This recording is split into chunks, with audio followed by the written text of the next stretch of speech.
ఇక డీటెయిల్స్ చూస్తే ప్రజల మద్దతు లేని చంద్రబాబు నీచ రాజకీయాలు చేస్తున్నారని ముఖ్యమంత్రి వైఎస్ జగన్మోహన్ రెడ్డి తీవ్ర స్థాయిలో ధ్వజమెత్తారు. తన వాళ్లనే చంద్రబాబు తన మీద ఉసుగొల్పుతున్నారంటూ వ్యాఖ్యలు చేశారు. కుట్రలు మోసాలు చేయడంలో చంద్రబాబుకు 45 ఏళ్లు అనుభవం ఉందన్నారు. అబద్ధాలు చెప్పేవారు, కుట్రలు చేసేవాళ్లు మనకు శత్రువులుగా ఉన్నారని, అందరూ కలిసి జగన్పై యుద్ధానికి వస్తున్నారన్నారు. తాను ధర్మాన్ని, న్యాయాన్ని నమ్ముకున్నానని, తనకు ప్రజలు అండా, దేవుడి దయ ఉన్నాయని సీఎం జగన్ పేర్కొన్నారు. మేమంతా సిద్ధం యాత్రలో భాగంగా ప్రొద్దుటూరులో నిన్న నిర్వహించిన బహిరంగ సభలో ముఖ్యమంత్రి జగన్మోహన్ రెడ్డి ప్రసంగించారు. కుట్రలు మోసాలు చేయటంలో చంద్రబాబుకి 45 ఏళ్ల అనుభవం ఉందని ఆరోపించారు. వివేకా చిన్నాన్నను అన్యాయంగా అతి దారుణంగా చంపారని, ఆ హంతకులెవరో ఆ దేవుడికి, ఈ జిల్లా ప్రజలకు తెలుసన్నారు. చంపిన హంతకుడు ఆ విషయాన్ని చెప్పుకుంటూ బహిరంగంగా తిరుగుతున్నాడని, ఆ హంతకుడికి మద్దతు ఎవరిస్తున్నారో అంతా చూస్తున్నారన్నారు. ఆ చంపినోడు ఉండాల్సింది జైల్లో, కానీ నేరుగా నెత్తిన పెట్టుకొని మద్దతిస్తోంది చంద్రబాబు అని దుయ్యపట్టారు. ఈ వ్యవహారంలో రాజకీయ లబ్ధి కోసం తప్పించిపోతున్న ఒకరిద్దరు తన వాళ్లు భాగమయ్యారన్నారు. ఇంతటి దారుణం చేసి తనను దెబ్బతీయాలనుకుంటున్నారని, ఇది కలియుగం కాకపోతే ఇంకేంటి, ఇంతకన్నా అన్యాయం ఉంటుందా అని ప్రశ్నించారు. ప్రజల ప్రేమానురాగాల మధ్య నిల్చొని అడుగుతున్నా ప్రజల మద్దతు లేని చంద్రబాబు నీచ రాజకీయం చేసినా తాను మాత్రం ప్రజల పక్షం ఉంటా అని గర్వంగా చెప్తున్నారని పేర్కొన్నారు. అబద్ధాలు చెప్పేవారు, కుట్రలు చేసేవాళ్లు మనకు శత్రువులుగా ఉన్నారని, అందరూ కలిసి జగన్పై యుద్ధానికి వస్తున్నారన్నారు. తాను ధర్మాన్ని, న్యాయాన్ని నమ్ముకున్నానని, తనకు ప్రజల అండా, దేవుడి దయ ఉన్నాయని సీఎం జగన్ పేర్కొన్నారు. ఇంటింటికి ఉద్యోగం ఇస్తాం. ఉద్యోగం ఇవ్వకపోతే ప్రతి ఇంటికి కూడా ఉపాధి వచ్చేదాకా నెల 2,000 రూపాయలు నిరుద్యోగ భృతి ఇస్తామని రాశారు. 5 సంవత్సరాలలో ప్రతి ఒక్కరికి కూడా బాకీ పడింది. ప్రతి ఇంటికి 5 సంవత్సరాలు అంటే 60 నెలలు ఇంటూ 2,000 అంటే 1,20,000. కనీసం ఒక్కరికైనా వచ్చిందా 1,20,000 రూపాయలు అడుగుతా ఉన్నా. 10,000 కోట్లతో బీసీ సప్లాన్ చేనేత పవర్ లూమ్స్ రుణాలు మాఫీ అన్నాడు. జరిగాయని అడుగుతా ఉన్నాను. మహిళల రక్షణకు ఉమెన్ ప్రొటెక్షన్ ఫోర్స్, రాష్ట్రాన్ని సింగపూర్కు మించి అభివృద్ధి చేస్తాం. ప్రతి నగరంలోనూ కూడా హైటెక్ సిటీ నిర్మిస్తామన్నాడు. అయ్యాయా అని అడుగుతా ఉన్నాను. అర్హులైన ప్రతి ఒక్కరికి కూడా 3 సెంట్ల స్థలం కట్టుకునేందుకు పక్కా ఇల్లు ఇస్తాడు అన్నాడు. ఇందులో రాశాడు అర్హులందరికీ 3 సెంట్ల స్థలం ఇస్తాడట, కట్టుకునేందుకు ఇల్లు ఇస్తాడట. కనీసం ఒక్కరికైనా ఒక్క సెట్ అయిన స్థలం ఇచ్చాడా అని అడుగుతా ఉన్నాను. ఇవి ఈ పాంఫ్లెట్లు, ఈ ముగ్గురి ఫోటోలతో ఇచ్చిన వాగ్దానాలు 2014లో. ఇందులో ఇచ్చిన ఏ హామీలైనా కూడా కనీసం ఒక్కటైనా కూడా ఈ ముగ్గురు కలిసి నెరవేర్చారా అని అడుగుతా ఉన్నా. కనీసం ఒక్క హామీ అయినా నెరవేర్చారా అని అడుగుతా ఉన్నా. పోనీ ప్రత్యేక హోదా ఇచ్చారా అని అడుగుతా ఉన్నాను. యువత కోసం 20 లక్షల ఉద్యోగాలు ఎదురుచూస్తున్నాయని టీడీపీ అధినేత చంద్రబాబు అన్నారు. అధికారంలోకి వచ్చాక 60 రోజుల్లో మెగా డిఎస్సి పూర్తి చేస్తామని హామీ ఇచ్చారు. యువతకు ఉద్యోగాలు రావాలంటే ఎన్డీఏకు ఓటు వేయాలని కోరారు. తాము అధికారంలోకి వచ్చాక 5 ఏళ్ల పాటు కరెంటు ఛార్జీలు పెరగవని, చేనేత కార్మికుల కోసం ప్రత్యేక పాలసీ తెస్తామని హామీ ఇచ్చారు. 5 ఏళ్ల ప్రజల ఆవేదన వచ్చే ఎన్నికల్లో అగ్నిగా మారాలన్నారు. చిత్తూరు జిల్లా పుత్తూరులో నిన్న నిర్వహించిన ప్రజాగళం ప్రచార సభలో టీడీపీ అధినేత చంద్రబాబు ప్రసంగించారు. వైసీపీ పాలనలో చదువుకున్న యువతకు ఒక్క ఉద్యోగమైనా వచ్చిందా అని ప్రశ్నించారు. ఉన్నది లేనట్లు, లేనిది ఉన్నట్లు చెప్పే వ్యక్తి జగన్ అని, ఆయన అబద్ధాలు కోరని అన్నారు. బోగసు సర్వేలు చేయిస్తారని చెప్పారు. అతను రాజకీయాలకు పనికిరాడని, పేదల మనిషి ఎవరో, పెత్తందారు ఎవరో ప్రజలు తెలుసుకోవాలన్నారు. తాము ప్రారంభించామనే అన్నా క్యాంటీన్లో రద్దు చేశారన్నారు. అధికారంలోకి వచ్చాక రాష్ట్ర వ్యాప్తంగా అన్నా క్యాంటీన్లు తీసుకొస్తామని తెలిపారు. టిట్కో ఇళ్లు ఇవ్వకుండా పేదలను ఇబ్బంది పెట్టారని అన్నారు. తాము ఉన్నప్పుడు 5 ఏళ్ల పాటు కరెంటు ఛార్జీలు పెంచలేదని చెప్పారు. పేదల కష్టాలు ఏమాత్రం తెలియని వ్యక్తి జగన్ అని, ఈ 5 ఏళ్లలో ప్రజల ఆదాయం పెరిగిందా తగ్గిందా అని ప్రశ్నించారు. పేదలను నిరుపేదలుగా మార్చిన పెత్తందారు జగన్ అని, పేదల జీవితాల్లో వెలుగులు చూపించే బాధ్యత తనదని అన్నారు. మహిళలను వేధించిన వారు బాగుపడినట్లు ఎక్కడా లేదని, ఎలాంటి ఆంక్షలు లేకుండా ఆడబిడ్డ నిధి ఇస్తామన్నారు. మహిళలకు ఉచితంగా బస్సు ప్రయాణం కల్పిస్తామని, అన్నదాత కింద రైతుకు ఏటా 20,000 ఇస్తామన్నారు. బీసీలకు 50 ఏళ్లకే పింఛనిస్తామని, తామొచ్చాక 5 ఏళ్ల పాటు కరెంటు ఛార్జీలు పెరగవన్నారు. ఒక అహంకారి, ఒక సైకో రాష్ట్రాన్ని అతలాకుతలం చేశాడా లేదా తమ్ముళ్ళు అని మిమ్మల్ని అడుగుతున్నా. చేశారా లేదా ఆడబిడ్డలో మీరు చెప్పాలి. అలాంటి వాడి మీద కష్టాలు పడ్డాం. ఆ కష్టాలన్నిటికీ విముక్తి పలికేదానికి మీరు ఇక్కడికి వచ్చారు. భవిష్యత్తు పైన ఒక ఆశ, నమ్మకం మిమ్మల్ని ఇక్కడికి రప్పించింది, అవునా కాదా? మళ్ళీ తిరిగి ఈ సైకో వస్తే ఏమవుతుంది? నాలాంటి వాడిని ఏం చేశారో చూశారా మీరు? ఒక లెక్క ఈ సైకోకి. అందుకని ఈ రోజు మిమ్మల్ని చూసిన తర్వాత, నగర్లో మీ ఉత్సాహం చూసిన తర్వాత నాకు అనిపిస్తా ఉంది రాష్ట్రానికి మంచి రోజులు వస్తున్నాయి. ఆ మంచి రోజులు తెచ్చే బాధ్యత నాది, సహకరించే బాధ్యత మీది. సహకరిస్తామంటే గట్టిగా చప్పట్లు కూడా చెప్పండి. మిత్రమా, సమయం లేదు. 7 వారాలే, 47 రోజులే. నా బాధ్యత నేను చేస్తా. మీ బాధ్యతగా మీరు సిద్ధమా అని మిమ్మల్ని అడుగుతున్నా. సిద్ధమైతే చెప్పండి, చేతుల పైకెత్తి మేము సిద్ధంగా ఉన్నామని. ఈ రాష్ట్రం ఎవడు జాగీరు కాదు, మనమందరం ప్రజాస్వామ్యంలో ఉన్నాం. జవాబుదారీతనం ఉండాలి. అలాంటి జవాబుదారీతనం లేకుండా పోయే పరిస్థితి వచ్చింది. రాష్ట్ర, జిల్లా స్థాయిలో శాశ్వత ప్రాతిపదికన ఉన్న రాజకీయ పార్టీల కార్యాలయాల్లో స్థానిక చట్టాలు, అనుమతుల మేరకు ప్రస్తుతం ఉన్న రాజకీయ ప్రకటనల హోర్డింగ్లను తొలగించకుండా కొనసాగించాలని రాష్ట్ర ప్రధాన ఎన్నికల అధికారి ముఖేష్ కుమార్ మీనా జిల్లా ఎన్నికల అధికారులను ఆదేశించారు. రాజకీయ పార్టీల ప్రకటనలకు సంబంధించి భారత ఎన్నికల సంఘం మార్గదర్శకాలతో పాటు ఆంధ్రప్రదేశ్ పురపాలక చట్టం, స్థానిక సంస్థల చట్టం పరిగణనలోకి తీసుకుని అనుమతులను మంజూరు చేయాలని జిల్లా ఎన్నికల అధికారులకు ఆయన సూచనలు చేశారు.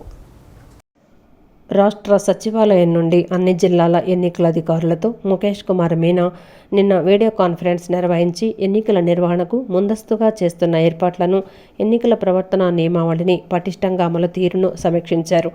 ఈ సందర్భంగా ఆయన మాట్లాడుతూ, ఎప్పటి నుండో శాశ్వత ప్రాతిపదికన ఉన్న పార్టీ కార్యాలయాల్లో అనుమతి పొంది ఉన్న హోర్డింగులను తొలగించకుండా కొనసాగించాలన్నారు.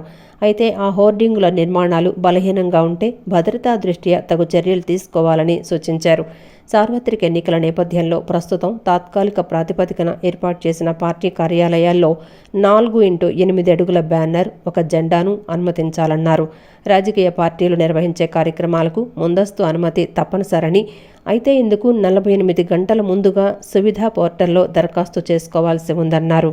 కానీ కొన్ని అత్యవసర పరిస్థితుల్లో రాజకీయ పార్టీలు 48 గంటల ముందు దరఖాస్తు చేసుకునేందుకు అవకాశం లేని పక్షంలో ఆఫ్లైన్ ద్వారా కూడా అత్యవసర దరఖాస్తులను స్వీకరించి ఆ వివరాలు అన్నింటినీ ఎన్స్కోర్ పోర్టల్లో నమోదు చేసి సకాలంలో తగిన అనుమతులను జారీ చేయాలని ఆదేశించారు. ముందుగా అనుమతి పొందిన తదుపరే ఇంటింటి ప్రచారానికి వెళ్లాలనే నిబంధన అమలు దుస్సాధ్యమని, ఈ నిబంధనను పునఃసమీక్షించాలని అన్ని రాజకీయ పార్టీల ప్రతినిధులు ముక్తకంఠంతో కోరారన్నారు. ఈ అంశంపై త్వరలోనే సరైన నిర్ణయం తీసుకొని అన్ని జిల్లాల ఎన్నికల అధికారులకు తెలియజేయడం జరుగుతుందని ఆయన తెలిపారు. ప్రస్తుతం అమల్లో ఉన్న నిబంధనల మేరకు ప్రభుత్వ రంగ సంస్థలకు చెందిన వాణిజ్య స్థలాలతో పాటు కార్యాలయాల్లో కూడా ఎటువంటి రాజకీయ ప్రకటనలు, హోర్డింగులు, పోస్టర్లు, బ్యానర్లను అనుమతించవద్దన్నారు. సివిజిల్ ద్వారా అందే ఫిర్యాదులను సకాలంలో పరిష్కరించడం, ఎలక్షన్ సీజర్ మేనేజ్మెంట్ సిస్టాన్ని పటిష్టంగా అమలుపరచడం తదితర అంశాలపై కూడా ఈ సమావేశంలో ఆయన సమీక్షించారు.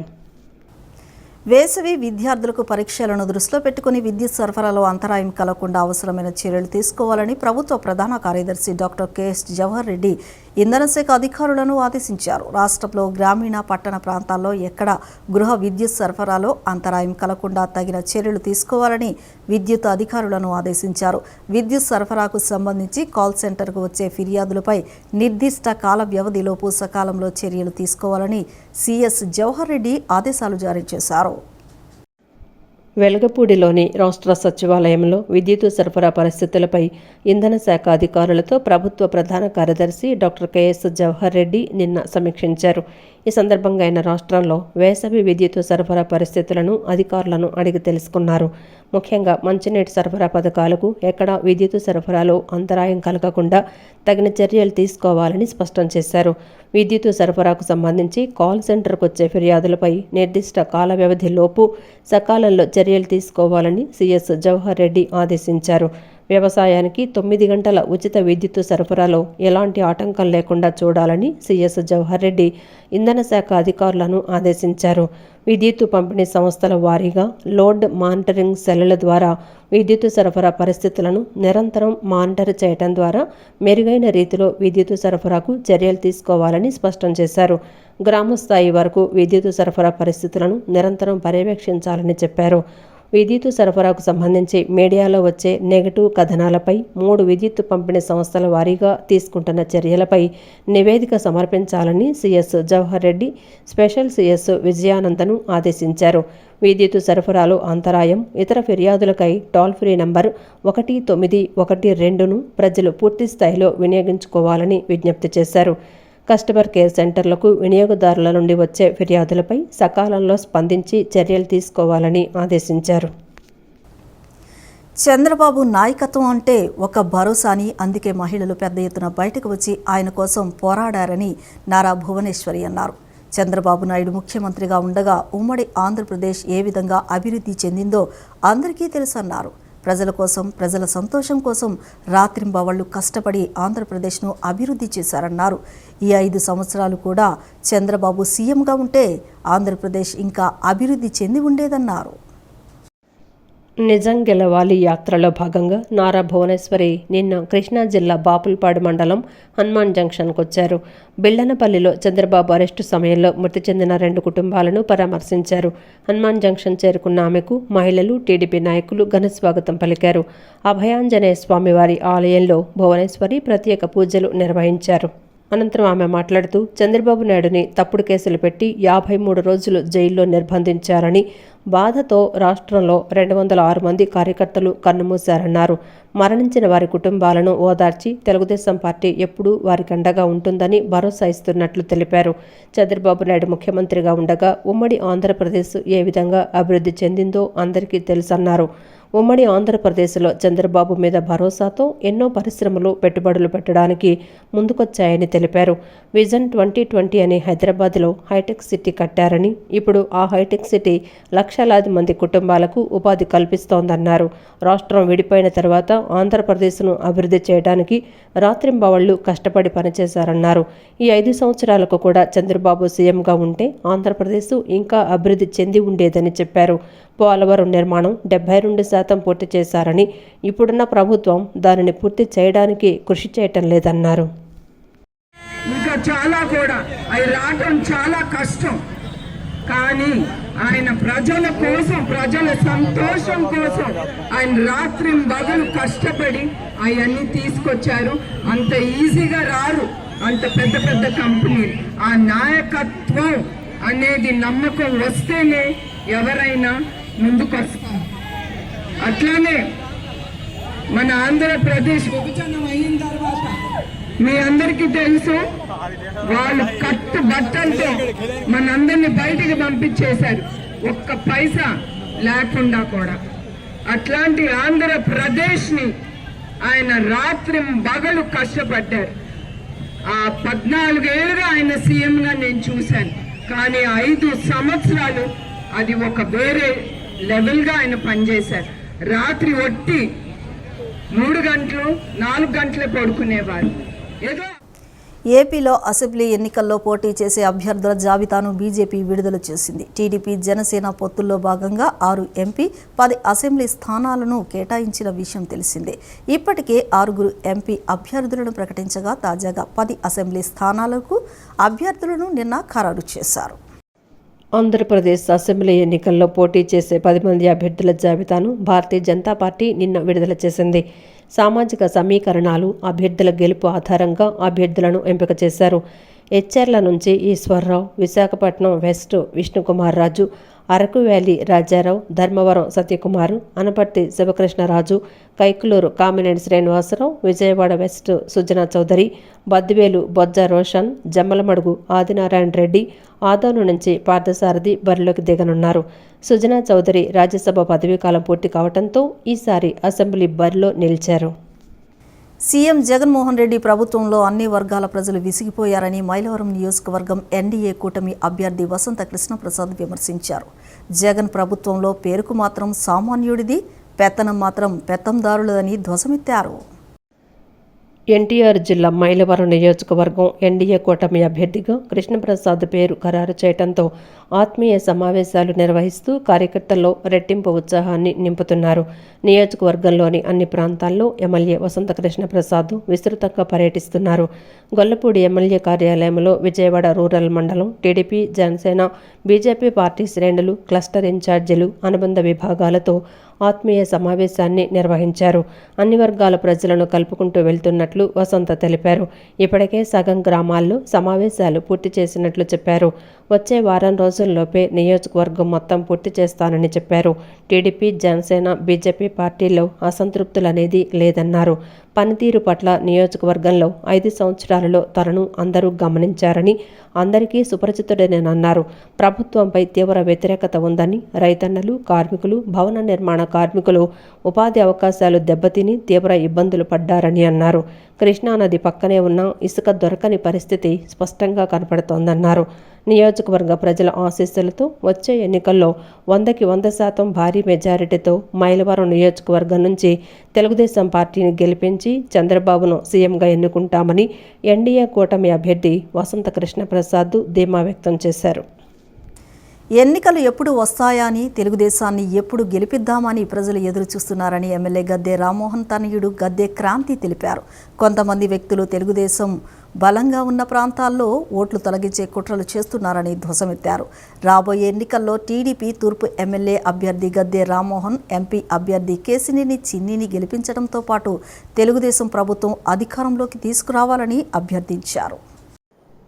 టీడీపీ తూర్పు ఎమ్మెల్యే అభ్యర్థి గద్దె రామ్మోహన్, ఎంపీ అభ్యర్థి కేశినేని చిన్ని విజయాన్ని కాంక్షిస్తూ ఎమ్మెల్యే గద్దె రామ్మోహన్ తనయుడు గద్దె క్రాంతి, చిన్ని సతీమణి జానకి లక్ష్మి 9వ డివిజన్లో పర్యటించారు. ఈ సందర్భంగా ఇంటింటికి వెళ్లి వైసీపీ ప్రభుత్వ వైఫల్యాలను ప్రజలకు తెలియజేసి టీడీపీ సూపర్ 6 పథకాలను కరపత్రాల ద్వారా ప్రజలకు వివరించారు. అనంతరం వారు మాట్లాడుతూ ప్రజలందరూ తెలుగుదేశం పార్టీని ఎంతో ఆదరిస్తున్నారని చెప్పారు. రాష్ట్రంలో ఇంత విధ్వంస పాలన ఎక్కడా చూడలేదని ప్రజలు చెప్తున్నారని వివరించారు. కొంతమంది వ్యక్తులు తెలుగుదేశం బలంగా ఉన్న ప్రాంతాలలో ఓట్లు తొలగించే కుట్రలు చేస్తున్నారని ధ్వజమెత్తారు. రాబోయే ఎన్నికలలో టీడీపీ తూర్పు ఎమ్మెల్యే అభ్యర్థి గద్దె రామ్మోహన్, ఎంపీ అభ్యర్థి కేశినేని చిన్నిని గెలిపించడంతో పాటు తెలుగుదేశం ప్రభుత్వాన్ని అధికారంలోకి తీసుకురావాలని అభ్యర్థించారు. సో ఈసారి తప్పకుండా ప్రభుత్వాన్ని మార్చడానికి అందరూ కసితో ఓట్లేసేలాగున్నారు. కొంతమంది ఇదంతా తెలుగుదేశం ఓట్లే అని చెప్పి కొంతమంది ఓట్లు తీయటానికి కూడా పాల్పడుతున్నారని చెప్తున్నారండి. అదేమీ భయం లేదు, మనం ఆ ఓట్లన్నీ మళ్ళీ వేయించాము. అండ్ కొంతమంది ఇలాగా గద్దె రామ్మోహన్ గారు ఏయో గొడవలు పెడతారు అని రూమర్స్ కూడా క్రియేట్ చేస్తున్నారండి. అలాంటిది ఏం లేదు. గద్దె రామ్మోహన్ గారి పరిపాలన ఏంటో మనం 10 ఏళ్లుగా చూస్తూనే ఉన్నాం. మన విజయవాడ నగరంలో కానీ మన రాష్ట్రంలో కానీ చూస్తూనే ఉన్నాము. ఆయన మళ్ళీ అదే రకంగా పరిపాలిస్తారు. ఆయనకి ఏ కాంట్రవర్సీలు లేవు. ఎప్పుడూ కూడా జనాల పక్కనే ఉండే మనిషి, జనాలకి అందుబాటులో ఉండే మనిషి. అది జనాలందరికీ కూడా తెలుసు. ఆ రూమర్లు ఏమి పనిచేయవు గ్యారంటీగా. సో అందరూ మళ్ళీ గద్దె రామ్మోహన్ గారికి, కేశినేని చిన్ని గారికి సైకిల్ గుర్తుకు ఓటేసి గెలిపిస్తామనే చెప్తున్నారు. అనంతరం డివిజన్ నాయకులు చెన్నపాటి గాంధీ మాట్లాడుతూ ఎమ్మెల్యే గద్దె రామ్మోహన్ ఆధ్వర్యంలో చంద్రబాబు నాయకత్వంలో నియోజకవర్గాన్ని అభివృద్ధి చేశారని చెప్పారు. రాబోయే ఎన్నికలలో గద్దె రామ్మోహన్ హ్యాట్రిక్ కొట్టడానికి సిద్ధంగా ఉన్నారని చెప్పారు. కాలంలో ఈ జగన్మోహన్ రెడ్డికి ఇక్కడ ఉన్నటువంటి వైసీపీ నాయకులకి అందరికీ మళ్ళా గట్టి గుణపాఠం చెబుతారని రాష్ట్రంలో కూడా, అలాగే ఈ రోజున అరాచకాలను కూడా పారదోలాలి. ఏదైతే గతంలో చంద్రబాబు గారి నాయకత్వంలో పనిచేసామో అందరం కూడా గత ప్రభుత్వంలో పనిచేసిన దానికి ఈ ప్రభుత్వంలో పనిచేసిన వాళ్ళు కూడా మరి వాళ్ళే చెబుతున్నారు. వైసీపీ యొక్క మిడిల్ క్యాడర్ కానీ సెకండ్ క్యాడర్ గలటువంటి క్యాడర్ కూడా మేము ఈసారి బాల్చి దన్నేస్తామని వాళ్ళే నిదానంగా వచ్చి మా పక్కన చేరి చెబుతూ ఉన్నారు. కనుక ఇలాంటి ప్రభుత్వాన్ని మనం గతంలో ఎన్నో ప్రభుత్వాలు చూసాం. ఇలాంటి గంజాయి అమ్మేది, ఎరైన్ అమ్మే ఇలాంటి ప్రభుత్వాలను ఏ రోజున కూడా మరి ప్రజలు తప్పకుండా ఇంటికి పంపిస్తారని ఆకాంక్షిస్తూ గద్దె రామ్మోహన్ గారు హ్యాట్రిక్ కొట్టడానికి రెడీగా ఉన్నారు. తూర్పు నియోజకవర్గం వైసీపీ అభ్యర్థి దేవినేని అవినాష్ విజయాన్ని కాంక్షిస్తూ అతని కుటుంబ సభ్యులు నియోజకవర్గంలో విస్తృతంగా ప్రచారం చేస్తున్నారు. నియోజకవర్గ వ్యాప్తంగా అభివృద్ధి పనులు చేసిన ఘనత అవినాష్ దేనని అన్నారు. జగన్ హయాంలో వేల కోట్ల రూపాయలతో అభివృద్ధి సంక్షేమ పథకాలు అందించిన ఘనత వైసీపీ ప్రభుత్వానిదేనని తెలిపారు. తూర్పు నియోజకవర్గం వైసీపీ అభ్యర్థి దేవినేని అవినాష్కు రాబోయే ఎన్నికల్లో ఓటు వేయాలని కోరుతూ గడప గడపకు అవినాష్ అన్న కార్యక్రమాన్ని నియోజకవర్గంలో నిర్వహించారు. 4వ division Loyola gardens, Venkateswara Nagar colony ప్రాంతాలలో దేవినేని సుధీర, 10వ డివిజన్ గురునానక్ కాలనీ, వాసవి నగర్ ప్రాంతాలలో క్రాంతి గడప గడపకు వెళ్లి ముఖ్యమంత్రి వైఎస్ జగన్మోహన్ రెడ్డి ప్రభుత్వంలో చేపట్టిన సంక్షేమ అభివృద్ధి కార్యక్రమాల గురించి వివరించారు. కరపత్రాలను పంచిపెడుతూ నియోజకవర్గ వ్యాప్తంగా జరిగిన అభివృద్ధి కార్యక్రమాలను ప్రజలకు తెలియజేశారు. నియోజకవర్గ ఇన్ఛార్జిగా దేవినేని అవినాష్ కోట్లాది రూపాయలతో నియోజకవర్గంలో అభివృద్ధి కార్యక్రమాలు చేశారన్నారు. అన్ని డివిజన్లలో మౌలిక సదుపాయాలు కల్పించారని చెప్పారు. నియోజకవర్గాన్ని అభివృద్ధి పథంలో పయనింపచేస్తున్నారని అన్నారు. రాబోయే ఎన్నికల్లో ఫ్యాన్ గుర్తుకు ఓటు వేసి అవినాష్ను గెలిపించాలని, అవినాష్తోనే నియోజకవర్గంలో మరింత అభివృద్ధి సాధ్యమవుతుందని తెలిపారు. గుంటూరు జిల్లా మంగళగిరి పట్టణంలో గుంటూరు పార్లమెంట్ నియోజకవర్గం కూటమి అభ్యర్థి పెమ్మసాని చంద్రశేఖర్ పట్టణంలోని షరాఫ్ బజార్లో నిన్న ఎన్నికల ప్రచార కార్యక్రమాన్ని నిర్వహించారు. 14వ వార్డులోని స్వర్ణకారుల బజార్లో వెళ్లి ప్రతి ఒక్కరి వద్దకు వెళ్లి సమస్యలను అడిగి తెలుసుకున్నారు. ఈ సందర్భంగా ఆయన మీడియాతో మాట్లాడుతూ మంగళగిరి ఎమ్మెల్యే అభ్యర్థి నారా లోకేష్ ఇప్పటికే అనేకసార్లు ఈ ప్రాంతాల్లో పర్యటించి సమస్యలను తెలుసుకోవడం జరిగిందన్నారు. స్వర్ణకారుల కార్పొరేషన్, షాపింగ్ కాంప్లెక్స్, ఇన్నోవేటివ్ క్లస్టర్లు కూడా అధికారంలోకి రాగానే ఏర్పాటు చేయడం జరుగుతుందన్నారు. కాకినాడలో అర్చకులపై జరిగిన దాడిని తీవ్రంగా ఖండించారు. చీమకు కూడా హాని చేయని బ్రాహ్మణులపై దాడి జరిగితే సీఎం జగన్ ఏం చేస్తున్నారని ప్రశ్నించారు. చంద్రబాబు అయితే దాడి చేసిన వారు ఏ పార్టీ అయినా సరే నిబంధనల ప్రకారం అరెస్ట్ చేసేవారన్నారు. రానున్న 50 రోజుల్లో ప్రభుత్వం మారుతుంది, అప్పుడు వారిపై చర్యలు తీసుకుంటామని వివరించారు. స్వర్ణకారులు ఉన్నటువంటి ప్రాంతం 14వ వార్డులో తిరిగి ప్రజల సమస్యల గురించి కొన్ని తెలుసుకున్నాం. అయితే అక్కడికి వెళ్ళినప్పుడు లోకేష్ గారు ఆల్రెడీ 3-4 టైమ్స్ ఇక్కడికి వచ్చి వాళ్ళ సమస్యలన్నీ విని ప్రతిపక్షంలో ఉన్నా కూడా దాని మీద ఒక పూర్తి అవగాహన తెచ్చుకొని ఎన్నో సమస్యలు పరిష్కరించారు. అదేవిధంగా వాళ్ళకి కావాల్సినటువంటి కార్పొరేషన్ కానీ, సపరేట్గా వాళ్ళకి షాపింగ్ కాంప్లెక్సెస్ కానీ, లేకపోతే ఇన్నోవేటివ్గా గోల్డ్ క్లస్టర్స్ కానీ, ఇలాంటివి కూడా చాలా ప్రామిస్ చేశాం. అవి రేపు అధికారంలోకి రాగానే మొదటి 1 to 2 ఇయర్స్లోనే చేస్తాం. కాకుండా ఇక్కడ చాలా లోకేష్ గారు ఇవన్నీ చదవడానికి కూడా చాలా టైం పడుతుంది, ఎన్ని చేశారు అనే దానికి. బట్ ప్రజల్లో విపరీతమైనటువంటి స్పందన ఉంది. ఈ రోజున ఎక్కడికి పోయినా పక్కా టీడీపీకి దాదాపు 15,000 నుంచి 16,000 మంది స్వర్ణకారులు ఉన్నారు ఇక్కడ. అందరూ కూడా తెలుగుదేశం పార్టీకి ఏకతాటిన సపోర్ట్ చేసే విధంగా ఉంది ఇక్కడ పరిస్థితి చూస్తే. సో లోకేష్ గారు అద్భుతమైన మెజారిటీతో గెలవబోతున్నారు అనే దానికి ఇది యాక్చువల్గా నేను ఈరోజు కళ్ళారా చూశాను. టీడీపీ అధినేత చంద్రబాబుతో రాష్ట్రంలో రామరాజ్యం వస్తోందని, జగన్ పాలన రావణ రాజ్యానికి ప్రతీక అని టీడీపీ పొలిట్ బ్యూరో సభ్యులు వర్ల రామయ్య ఆక్షేపించారు. సీఎం జగన్ పాలన అప్రజాస్వామికమని, రాజ్యాంగ విరుద్ధమని విమర్శించారు. చంద్రబాబు నాయుడుతోనే రామరాజ్యం సాధ్యమని ప్రజలు నమ్మి గెలిపించుకుంటారని అన్నారు. అందుకే జగన్ రెడ్డి అడ్డదారులు తొక్కైనా అధికారంలోకి రావాలని కుట్రలు చేస్తున్నారని అన్నారు. టీడీపీ పాలిట్ బ్యూరో సభ్యుడు వర్ల రామయ్య నిన్న విలేకరుల సమావేశం నిర్వహించారు.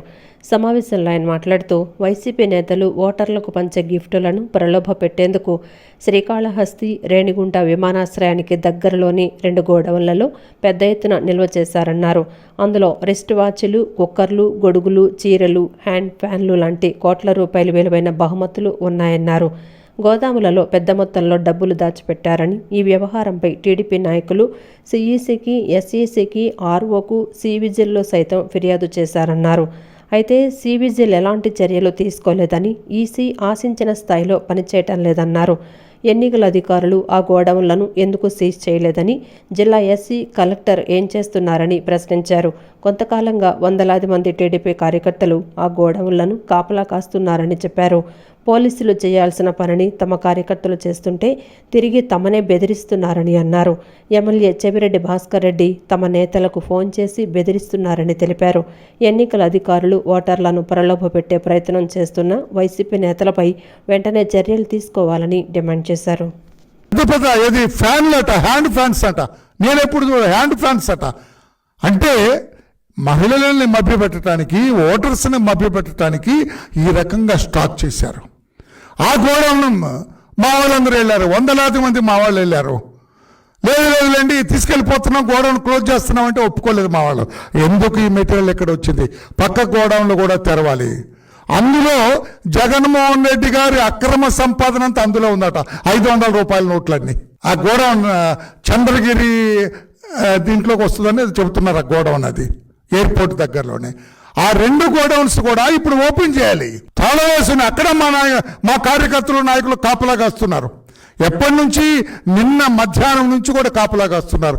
3 గోడౌన్స్, అందులో 500 రూపాయల నోట్లు. డబ్బు కూడా అక్కడి నుంచి, ఆ డంప్ నుంచి 175 నియోజకవర్గాలకు వెళ్తుంది సప్లై.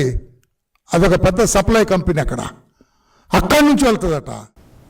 సీఎం నివాసం నుంచి కంటైనర్ ద్వారా డబ్బు తరలించారని టీడీపీ అధికార ప్రతినిధి పట్టాభిరామ్ ఆరోపించారు. ఎన్నికల్లో డబ్బు పంపిణీ కోసం వైసీపీ ఆర్టీసీ వాహనాలను వాడుకుంటోందని దుయ్యబట్టారు.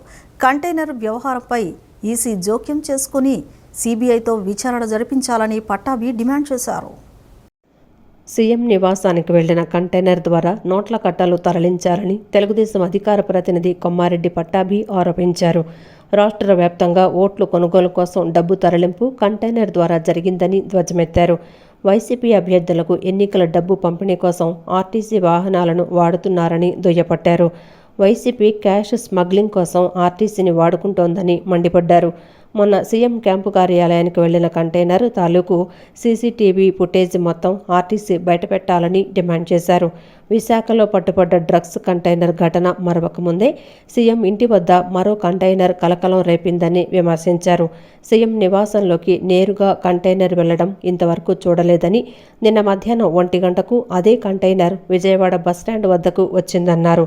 కరెన్సీ కట్టలతో నిండిన అట్టపెట్టెల్ని ఆ కంటైనర్ నుంచి దింపి డిపో క్లర్క్ ఛాంబర్లో డబ్బు లెక్కపెడుతున్నారని అనుమానం వ్యక్తం చేశారు. కంటైనర్ వ్యవహారంపై ఈసీ జోక్యం చేసుకుని సీబీఐతో విచారణ జరిపించాలని డిమాండ్ చేశారు. నిన్న తిరుపతి జిల్లాలో 53 రకాల వస్తువులతో డంపు బయటపడిందని ఆరోపించారు.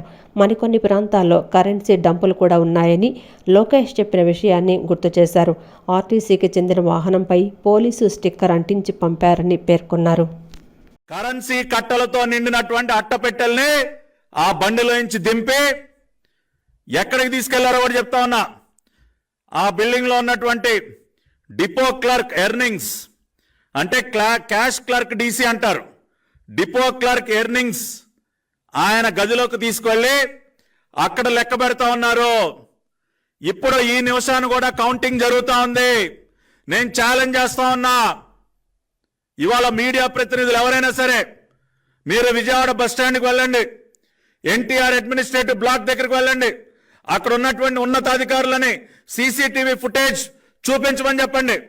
AP 16Z0363 ఈ బండి నిన్న తాడేపల్లి ప్యాలెస్ లోపలికి వెళ్లి బయటకు వచ్చినటువంటి ఈ కంటైనర్ ట్రక్ వచ్చిందా లేదా సీసీటీవీ ఫుటేజ్ బయట పెట్టాలి. Jaganmohan Reddy sand land wine mine దోపిడీ చేసి వేల కోట్ల రూపాయలు దోచుకున్నారని తెలుగుదేశం పార్టీ నేత మాజీ ఎమ్మెల్సీ దీపక్ రెడ్డి ఆరోపించారు. గత 5 ఏళ్లలో తెలుగుదేశం పార్టీ హయాంలో కంటే 4 రెట్లు ఎక్కువగా అప్పులు చేశారని ఆగ్రహం వ్యక్తం చేశారు. జగన్ రెడ్డి ఏపీని గంజాయి రాజధానిగా మార్చేశారని నిప్పులు చెరిగారు. నార్కోటిక్స్ బ్యూరో ప్రకారం ఏపీ డ్రగ్స్ నెంబర్ 1 స్థానంలో ఉందని ఆయన ఆగ్రహం వ్యక్తం చేశారు. తెలంగాణతో సమస్యలు పెండింగులో ఉన్న సచివాలయం భవనాన్ని కేసీఆర్కు గిఫ్ట్గా ఎందుకు ఇచ్చారని తెలుగుదేశం పార్టీ నేత మాజీ ఎమ్మెల్సీ దీపక్ రెడ్డి ప్రశ్నించారు. జగన్మోహన్ రెడ్డి ప్రతిపక్ష నేతగా ఉన్నప్పుడు పాదయాత్ర చేసే సమయంలో తనకు మేనిఫెస్టో భగవద్గీత, ఖురాన్, బైబిల్ అని చెప్పారని దీపక్ రెడ్డి గుర్తు చేశారు. కానీ మేనిఫెస్టోలో ఇచ్చిన హామీలో 85% కూడా పూర్తి చేయలేదని ఆరోపించారు. ఇలా ప్రజలను నమ్మించి మోసం చేయడం ఏమిటని ప్రశ్నించారు. కేవలం ప్రజాధనం వృధా చేస్తూ టీడీపీ నేతలపై కక్ష రాజకీయాలు చేశారని ఆగ్రహం వ్యక్తం చేశారు. ఇలాంటి వ్యక్తికి ఓటు వేస్తే రాష్ట్రం అభివృద్ధి కాదని పేర్కొన్నారు. నేను సూటిగా ప్రశ్నిస్తున్నాను, ఆంధ్ర రాష్ట్రంలో లా అండ్ ఆర్డర్ ఉందా?